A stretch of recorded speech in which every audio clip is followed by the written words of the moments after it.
I think today we are in a very typical situation, very different from many generations before. I don't know if you have earlier seen the ad.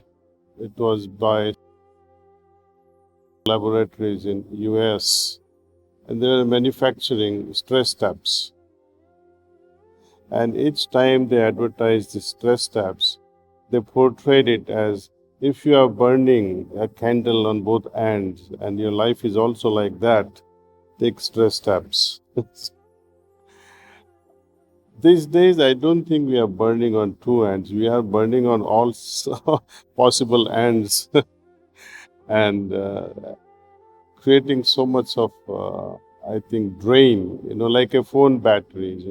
If you have many apps running on your phone, your battery will get discharged very fast. Like that, when our energies are moving, our attentions are in many directions and they consume you actually.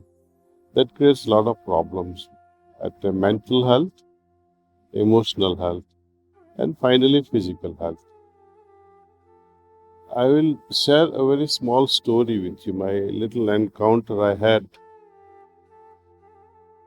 during one of my visits with my master in Shahjahanpur. It was an interaction I cannot forget. It was with Babuji Maharaj.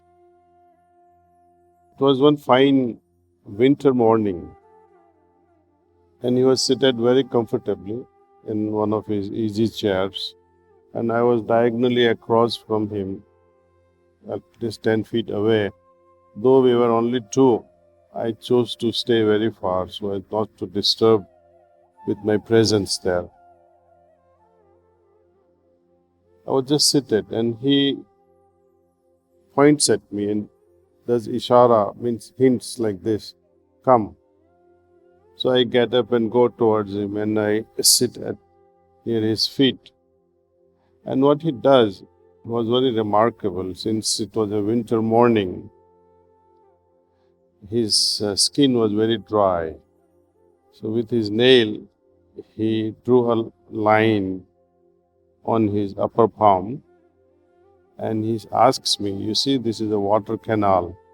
I say, yes, Babuji.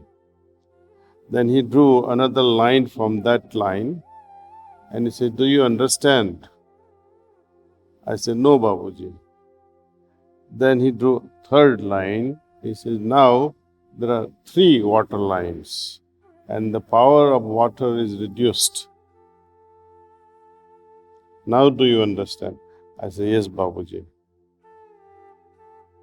So we have a very limited mental resources. We need to use them wisely. So we have to prioritize what is my priority at the moment. We should not do more than 2 things at a time. One thing is whatever we are doing in a daily work professionally or vocationally. But the most important thing I should be doing is keeping my heart connected with the fine spiritual condition that I have acquired after the morning meditation. That should become my primary act. And whatever I do professionally or vocationally is my secondary act. So while performing my inner contacts, while maintaining that inner contacts, I can perform all other activities. In the beginning, I know it will be difficult. But try it like this, learn from young children.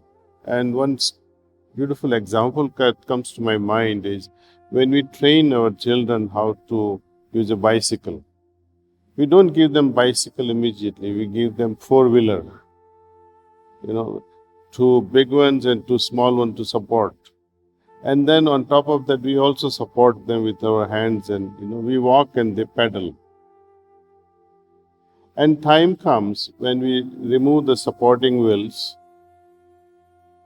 then they are on the three wheels, and then they are on two wheels.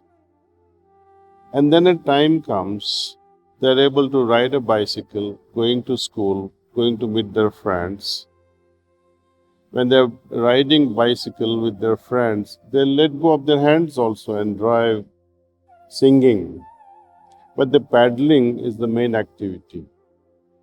They are not aware, but their mind, their subconscious mind, is not aware of paddling. It becomes a secondary act, though it is primary.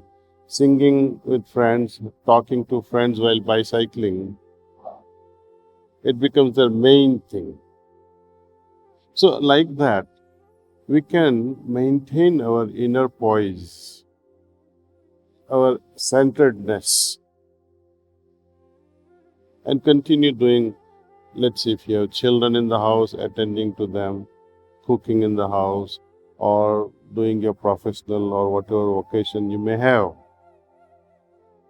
And you'll be able to see how your energies are well utilized at that time.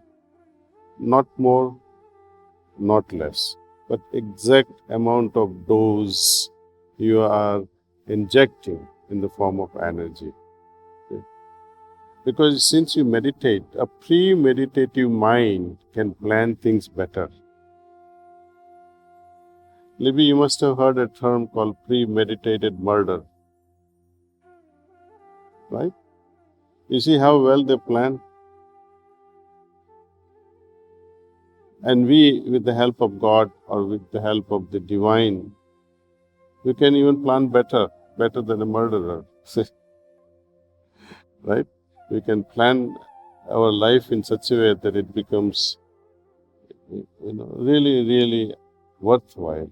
People should feel jealous. What a lovely life they are leading. There is no stress. What for? When the Almighty God is within our heart and we are experiencing it all the time, why must I drain my batteries?